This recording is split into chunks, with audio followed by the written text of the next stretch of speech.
Teacher അമ്മയുടെ പുതിയൊരു എപ്പിസോഡിലേക്ക് എല്ലാവർക്കും സ്വാഗതം. വീഡിയോ ആദ്യമായി കാണുന്നവരാണെങ്കിൽ സപ്പോർട്ട് ചെയ്ത് സബ്സ്ക്രൈബ് ചെയ്യാൻ മറക്കല്ലേ. രാവിലെ ആവുമ്പോൾ നമ്മുടെ മേരിക്കുട്ടി ടീച്ചർ സരസുവിനെ കാണാനായി വരുന്നുണ്ട്. കനിയുടെ കൂടെ പുറകുവശത്തെ ഗേറ്റ് കയറുമ്പോഴേക്കും മേരിക്കുട്ടി ടീച്ചർ ആകെ ക്ഷീണിച്ചിരുന്നു. പണ്ടത്തെ കൊട്ടാരങ്ങളിൽ അടിയന്തര സാഹചര്യങ്ങളിൽ അജ്ഞാത കേന്ദ്രങ്ങളിലേക്ക് പോവാനുള്ള ഒരു തുരങ്കമുണ്ടായിരുന്നു.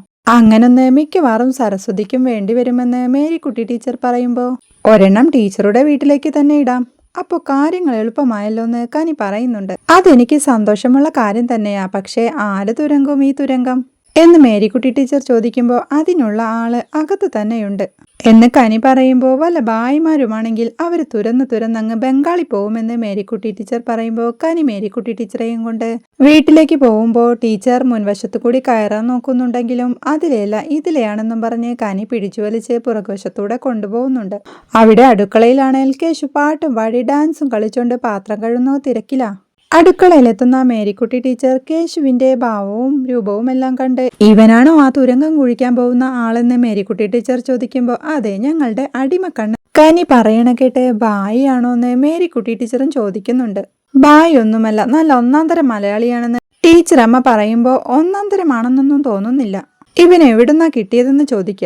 ഒരിടത്തൊന്നും കിട്ടിയതൊന്നുമല്ല, പണി വാങ്ങാനായി അവനായിട്ട് കയറി വന്നതാ ഇങ്ങോട്ട് എന്ന് കനി പറയണ കേട്ട് അതെങ്ങനെയെന്ന് മേരിക്കുട്ടി ടീച്ചർ ചോദിക്കുമ്പോൾ അന്ന് രാത്രി കേശു കള്ളനായി വീട്ടിൽ കയറിയ സംഭവങ്ങളൊക്കെ കനി ടീച്ചർക്കായി വിവരിച്ചു കൊടുക്കുന്നുണ്ട്. ചെറിയമ്മയെ കണ്ടോണ്ട് ഇനി ഇവനെ പുറത്തുവിടാൻ പറ്റില്ലല്ലോ എന്ന് കനി പറയുമ്പോൾ എന്ന് വെച്ച് ഇവനെയൊക്കെ എന്ത് ധൈര്യത്തിലാ വീട്ടിൽ പിടിച്ച് കയറ്റുന്നത് എന്ന് മേരിക്കുട്ടി ടീച്ചർ സംശയത്തോടെ പറയുമ്പോഴേക്കും ഞാനൊന്നും ചെയ്യില്ല ടീച്ചറെ, ടീച്ചർ എൻ്റെ അമ്മയെ പഠിപ്പിച്ചിട്ടുണ്ടെന്ന് കേശു പറയുന്നുണ്ട്. അപ്പോൾ ആ വലിയ ചീത്തപ്പേരും കൂടി നമുക്കിരിക്കട്ടേന്ന് അല്ലേ, എന്തോ വലിയ അവാർഡ് കിട്ടിയ പോലെയാണല്ലോ നിന്റെ നിൽപ്പ് എന്നൊക്കെ മേരിക്കുട്ടി ടീച്ചർ അവനോട് ദേഷ്യപ്പെടുമ്പോഴേക്കും പഴയ ആ ശ്രീജയെ നിനക്ക് ഓർമ്മയില്ലെന്ന് സരസ്വതി ടീച്ചറും ചോദിക്കുന്നുണ്ട്. മേരിക്കുട്ടി ടീച്ചർ ഓർമ്മ വരാതെ സംശയത്തോടെ നിൽക്കുമ്പോഴേക്കും ആ ചുരുണ്ട മുടിയുള്ള കൊച്ചേ, നമ്മളവളെ ഒരുപാട് സഹായിച്ചിട്ടുണ്ട്, ആ ശ്രീജയുടെ മകനാണ് ഇവനെന്ന് സരസ്വതി ടീച്ചർ പറയുമ്പോൾ തനിക്ക് നല്ല ഓർമ്മയുണ്ടെന്നും ശ്രീജ നല്ല മിടുമിടുക്കിയല്ലായിരുന്നോ എന്നും മേരിക്കുട്ടി ടീച്ചറും ചോദിക്കുക. പക്ഷേ ജീവിതത്തിൽ അവൾ തോറ്റുപോയി എന്ന് ടീച്ചറമ്മ വീണ്ടും പറയുമ്പോഴേക്കും ഇങ്ങനൊരു സന്താനമുണ്ടായ പിന്നെ അവൾ തോറ്റുപോവില്ലെന്ന് മേരിക്കുട്ടി ടീച്ചറും ചോദിക്കുക.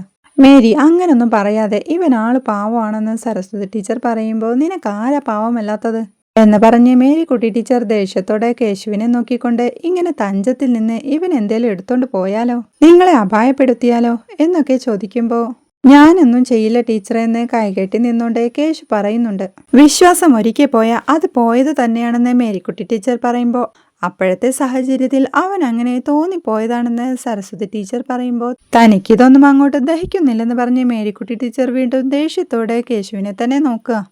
കുറെ കാര്യങ്ങൾ പറയാനുണ്ടെന്നും പറഞ്ഞ് സരസ്വതി ടീച്ചറെയും വിളിച്ചോണ്ട് പോവാൻ നോക്കുമ്പോഴേക്കും ചായ എടുക്കട്ടെ എന്ന് കനി ചോദിക്കുന്നുണ്ട്. ചായ എന്തായാലും ഇവനെ കൊണ്ടെടുപ്പിക്കണ്ട, എന്നോടുള്ള കലി കാരണം മിക്കവാറും ഇവന്റെ വിരലിട്ട് ഇളക്കും അതില് എന്നൊക്കെ കലിയോടെ മേരിക്കുട്ടി ടീച്ചർ വീണ്ടും പറയുമ്പോൾ അങ്ങനൊന്നും പറയാതെ എന്ന് സരസ്വതി ടീച്ചർ പറയുന്നുണ്ട്. നിന്റെ ജീവിതത്തില് എത്ര പണി കിട്ടിയാലും നീ പഠിക്കില്ല എന്നും പറഞ്ഞുകൊണ്ട് സരസ്വതി ടീച്ചറെയും വിളിച്ചോണ്ട് മേരിക്കുട്ടി ടീച്ചർ അവിടുന്ന് പോവുക. അവിടെ തളത്തിലിരുന്ന് മേരിക്കുട്ടി ടീച്ചർ സരസ്വതി ടീച്ചറോടായി ഇന്നലെ നടന്ന കാര്യങ്ങളെക്കുറിച്ചൊക്കെ പറയുന്നുണ്ട്. ഇന്നലെ രാത്രി നീ വിളിച്ച ശേഷം ഞാൻ നിന്റെ കാര്യങ്ങൾ ആലോചിച്ച് കിടക്കുകയായിരുന്നു.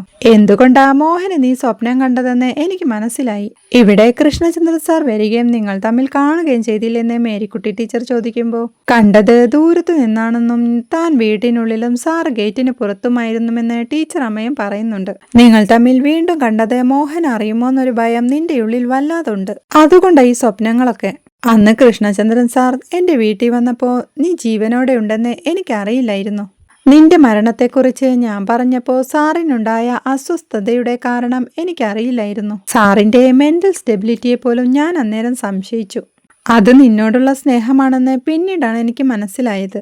നിനക്ക് ഓർമ്മയില്ലേ, നമ്മുടെ TTC ബാച്ചിന്റെ കാലത്ത് ബാച്ചിലെ എല്ലാ പെൺപിള്ളേർക്കും കൃഷ്ണചന്ദ്രൻ സാറിനോട് പ്രേമമായിരുന്നു. പക്ഷേ സാർ അന്നാർക്കും പിടികൊടുത്തില്ല. പക്ഷേ നിങ്ങൾക്ക് രണ്ടാൾക്കും ഇടയിലുള്ള എന്തോ ഒന്ന് എനിക്ക് അന്നേ മനസ്സിലായിരുന്നു.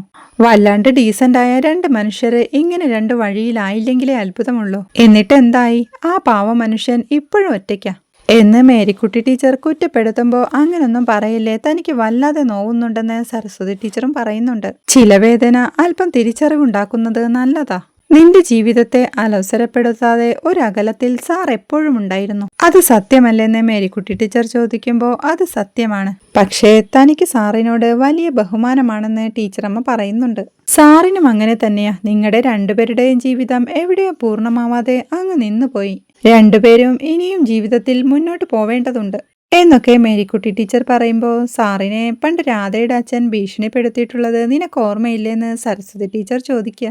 അതൊക്കെ കഴിഞ്ഞിട്ട് കാലം എത്രയെന്ന് മേരിക്കുട്ടി ടീച്ചർ ചോദിക്കുമ്പോൾ അടുപ്പമുണ്ടായാൽ എന്നെ അപകടപ്പെടുത്തുമെന്നുള്ള പുള്ളിയുടെ വാക്കുകൾ സാർ ഇപ്പോഴും വിശ്വസിക്കുന്നുണ്ട് എന്ന് സരസ്വതി ടെൻഷനോടെ പറയുമ്പോൾ ഓരോന്നാലോചിച്ച് ബാക്കിയുള്ള ജീവിതം നഷ്ടപ്പെടുത്താൻ നിൽക്കരുതെന്ന് മേരിക്കുട്ടി ടീച്ചർ പറയുമ്പോൾ ഒറ്റയ്ക്ക് ജീവിക്കുന്നത് അത്ര വലിയ പ്രശ്നമൊന്നുമല്ലെന്നും നിന്റെ അച്ചായൻ ചെറുപ്പത്തിലെ പോയിട്ടും നീയും ഒറ്റയ്ക്ക് തന്നെയല്ലേ ജീവിക്കുന്നതെന്നും സരസ്വതി ടീച്ചർ ചോദിക്കുന്നുണ്ട്. എന്റെ അച്ചായനൊപ്പം ഞാൻ കുറച്ചേ ജീവിച്ചുള്ളൂ, എങ്കിലും അതൊരു നിറവുള്ള ജീവിതമായിരുന്നു എന്ന് മേരിക്കുട്ടി ടീച്ചർ ഓർത്തെടുക്കുന്നുണ്ട്.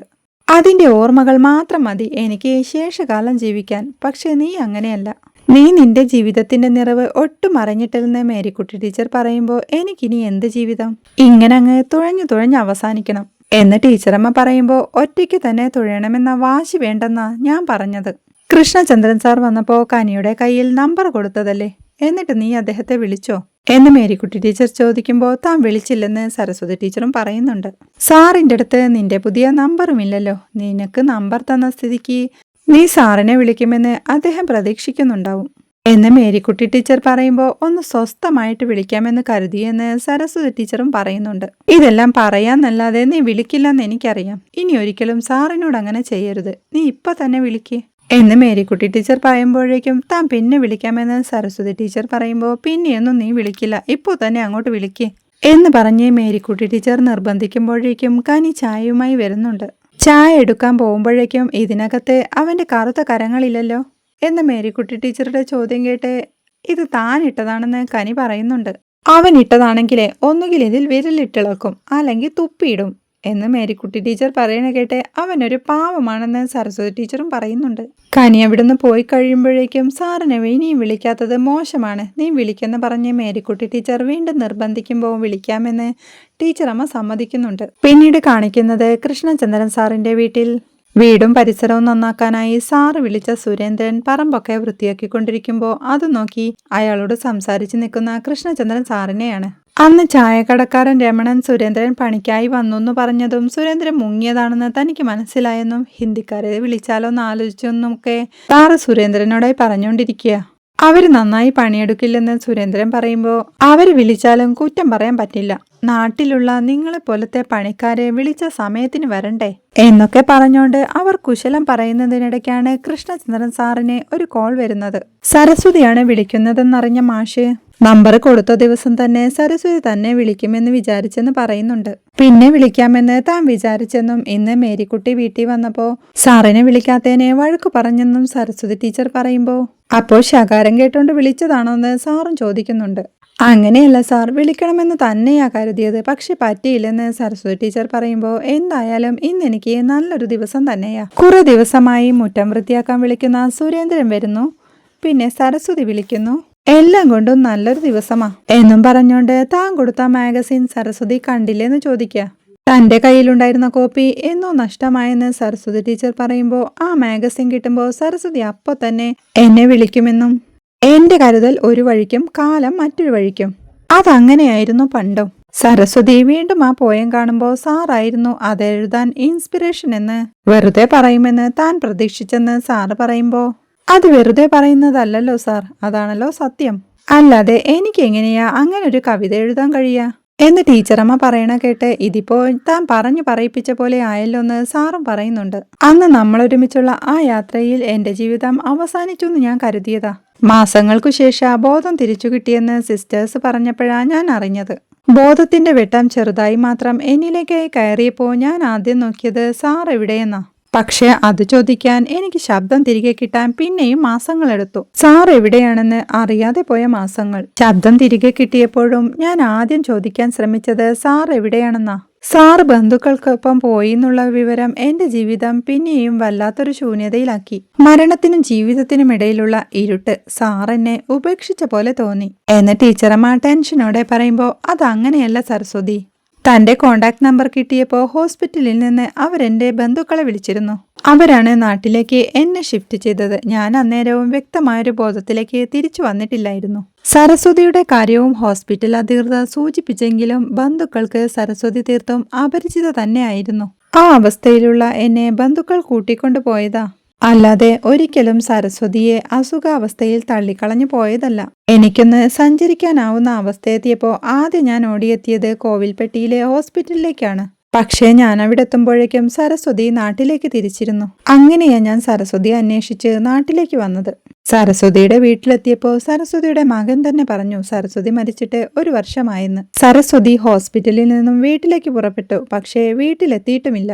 ഞാൻ സരസ്വതിയെ പല വഴിക്കും അന്വേഷിച്ചു. മേരിക്കുട്ടിയോട് ചോദിച്ചു, നാട്ടിലൊക്കെ അന്വേഷിച്ചു. എല്ലാവരും സരസ്വതി മരിച്ചു പോയിന്ന് തന്നെ ഉറപ്പിച്ചു പറഞ്ഞു. അങ്ങനെ ഞാൻ പഞ്ചായത്ത് ഓഫീസിലെത്തി RT എടുക്കാൻ നോക്കി.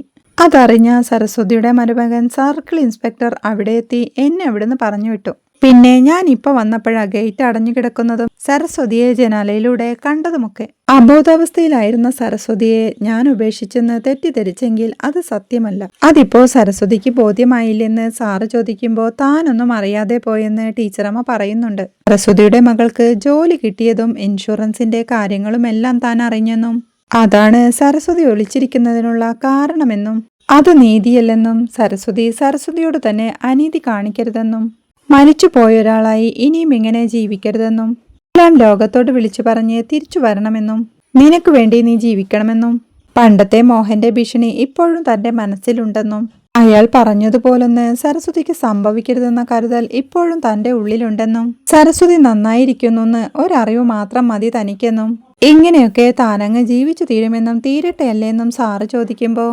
സരസ്വതി അപ്പുറത്ത് സങ്കടം അടക്കാനാവാതെ നിന്ന് കരയുന്നുണ്ട്. സോറി സാർ, എന്നെ പ്രതി സാറിനുണ്ടായ എല്ലാ നഷ്ടങ്ങൾക്കും ഞാൻ ക്ഷമ ചോദിക്കുന്നു എന്ന് പറഞ്ഞ് കരഞ്ഞോണ്ട് ടീച്ചറമ്മ കോൾ വയ്ക്കുന്നുണ്ട്. ഇത്രയുമാണ് ഇന്നത്തെ എപ്പിസോഡിലെ വിശേഷങ്ങൾ. വീഡിയോ ഇഷ്ടമായാൽ സപ്പോർട്ട് ചെയ്ത് സബ്സ്ക്രൈബ് ചെയ്യാൻ മറക്കല്ലേ.